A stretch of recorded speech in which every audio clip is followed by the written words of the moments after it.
All right, 9 quick Blades of Fire tips. Number 1, don't waste your time on basic enemies because over the course of the game, this will add up to a lot of time and it will start to feel a little bit grindy and you don't want that. So you can run around the enemies, but that's not always ideal because if you're in a tight space, they can still hit you. And if you're not defeating them, you're not getting their drops, and you need their drops because you need to craft more weapons. So what you can simply do is charge your attack, and you can one-shot or two-shot most of the enemies depending on your weapon and who they are. And you can charge out of sprints and blocks, so you're pretty much unstoppable. And the only time you really want to be fighting these basic enemies with like a regular fight is if you're testing out a new weapon or testing out, new combos you want to try, things like that. Again, if you charge your attack, you can one-shot or two-shot them most of the time. And don't forget, this is tip number 2, don't forget about your weapon stance, because in order to do this, sometimes you will need to change your weapon stance. So if you have like a spear or a sword, you're going to want to switch to the stabbing weapon stance. So, you can stab them in their heads easily and make them pop. All you need to do is tap R2 or right trigger and you'll see the stance change in the bottom right UI. Now keep in mind, some weapons don't have stances. Like a hammer is a hammer. It's a blunt force weapon, so it's always just going to be like that. But for things like swords or spears, you can change between stabbing, you can change between slashing, and if you really want to be one-shotting those basic enemies as quickly as possible, you want to switch to the stab and you want to charge your stab. So, tip number 3, are you stuck? Do you want a hint? Well, you can just hold up on the D-pad to get a hint from the game, but sometimes these are so vague they might as well be useless. So if you're really stuck, just pause the game, scroll down to the main menu settings, and you can turn on the guidance system. It will tell you exactly where you need to go. This is like Call of Duty single player, right? It literally says, here's your marker, go there, bro. It's going to disappear after you hit that marker, and if you ever need it again, you can turn it on again in the settings. There's no shame in getting lost or needing help, so feel free to use it. Tip number 4, have you messed up your forging? Do those little bars look confusing? You have no idea what's going on, you just kind of want to get it over with? Well, if you mess up your forging, you can just heat your weapon. It's LT or L2 by default, and if you heat your weapon during forging, it's going to reset those bars quite a bit,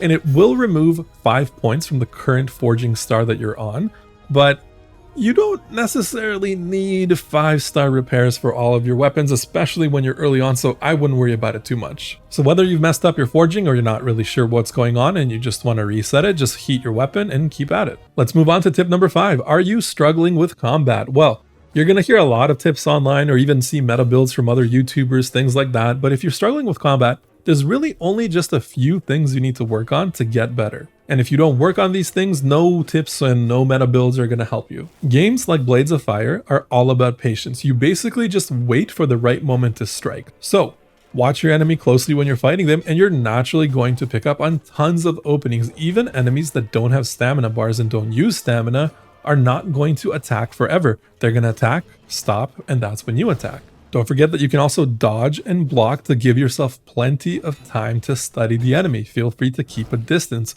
and blocking refills your stamina, so do it often. It's super important.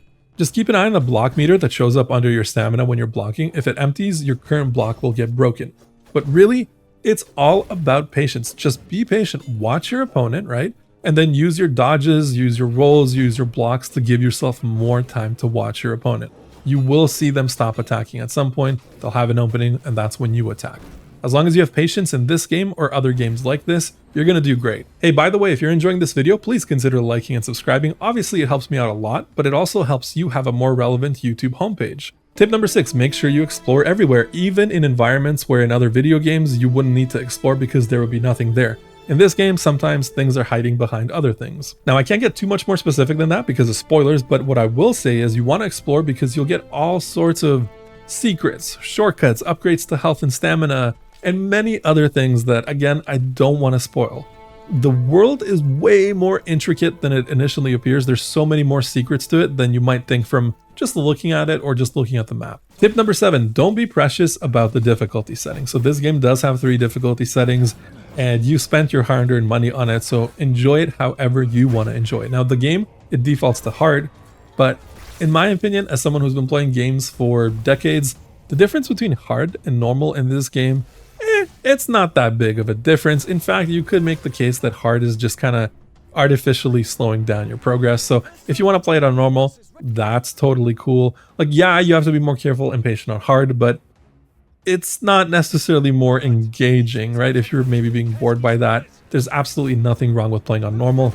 Or if you want to play on easy just to get through the interesting story, or maybe it's just too difficult for you, go ahead, play on easy if you prefer that. Again, don't be precious about the difficulty settings, and you can always change them during the game in the main menu. Tip number 8, what's the best weapon? Well, there isn't necessarily a best weapon for every use case, but in general, if you're looking for something that's going to really help you out, especially early on, focus on spears, because you can make spears super long and you can make them attack super quickly. So that's just going to keep you outside of the range of many enemy attacks while giving you the opportunity to study them and poke at them. Spears enable you to reposition easily, and they give you more time to make your decisions. Plus, doing your one-shot charge attacks with a spear, I don't know, man, I just find it super satisfying. Tip number 9, always be crafting. You should always be looking to make a better weapon unless you specifically want to give yourself a bigger challenge. So this isn't the type of game where you really need to hoard any items until the very end or anything like that.